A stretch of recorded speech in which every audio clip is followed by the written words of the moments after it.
ओडिशा में 15 साल बाद क्यों एनडीए में लौटे नवीन पटनायक, बीजेपी और बीजेडी की दोस्ती की इनसाइड स्टोरी क्या है, ये मैं आपको इस वीडियो में बताऊंगी। दरअसल एनडीए का कुनबा लगातार बढ़ रहा है। हमने देखा बिहार में नीतीश कुमार की एनडीए में वापसी होती है और उधर ओडिशा में नवीन पटनायक भी 15 साल बाद एनडीए में वापसी करते हैं। पंजाब की अगर हम बात करें तो पंजाब में शिरोमणि अकाली दल से बातचीत चल रही है। ऐसे में एनडीए का कुनबा लगातार बढ़ रहा है क्योंकि इस बार के लोकसभा चुनावों में बीजेपी ने टारगेट सेट कर दिया है, खुद के लिए 370 पार और एनडीए के लिए 400 पार और 50% वोट हासिल करना है। इसी वजह से बीजेपी एक प्लानिंग के तहत आगे बढ़ रही है और जो क्षेत्रीय दल हैं उनके साथ गठबंधन कर रही है ताकि कोई परेशानी ना हो।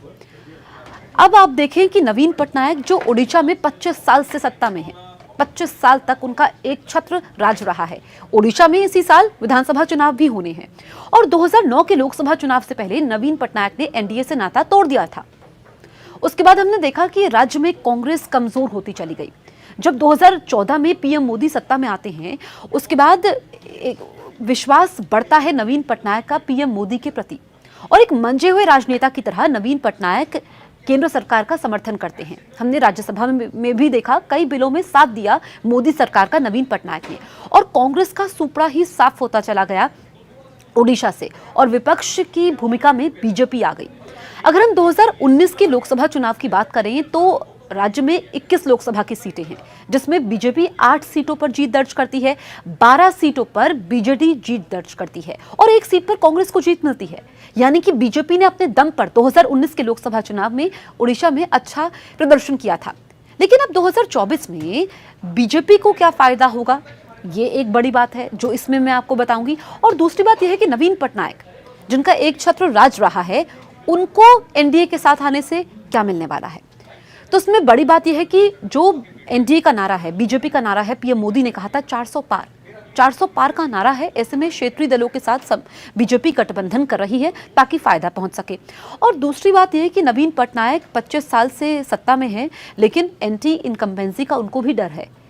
ऐसे में बीजेपी के साथ आने से मजबूत स्थिति में वे होंगे और जो इस साल ही ओडिशा में विधानसभा चुनाव होने वाले हैं उसमें भी उनको फायदा मिल सकता है, यानी कि उनकी सरकार बच सकती है। इसी स्ट्रैटेजी के तहत नवीन पटनायक भी उनके साथ आए हैं।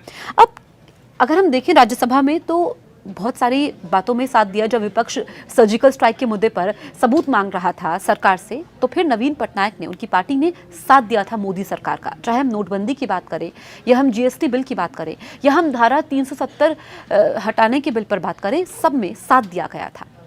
सब में बीजेडी ने केंद्र सरकार का समर्थन किया। इसी वजह से अब दोनों की दोस्ती प्रगाढ़ हो गई है।